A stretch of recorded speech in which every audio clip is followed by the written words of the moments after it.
Търсиш иновативен подарък. Искаш да зарадваш любимия човек с екосъобразен букет цветя, който ще живее много по-дълго от обикновените аранжировки, а знаеш ли, че можеш да комбинираш тази цел с принос към околната среда?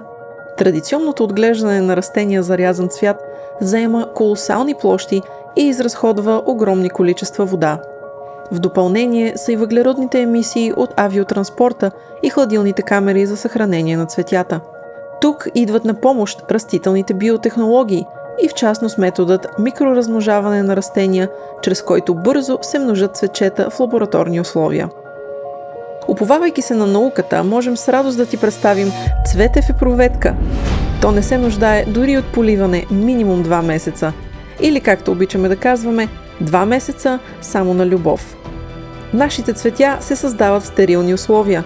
В епроветката има гелче, специално създадена хранителна среда по тайна рецепта.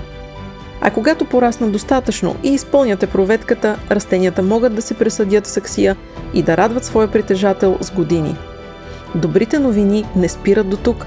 Растителните видове, които можеш да получиш в своята епроветка, са цели 3 – лобелия, турение или екзакум.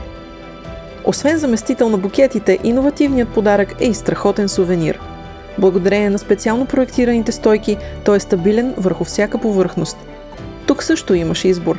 Елегантна дървена стойка от брезов шперплат или красива основа от биоразградима пластмаса. И още един плюс – компанията, която създава пластмасата, засажда по едно дърво за всеки продаден килограм от биоразградимия материал, който при нас се пада средно на 20 закупени стойки.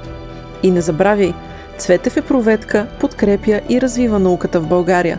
Вземи науката в ръцете си.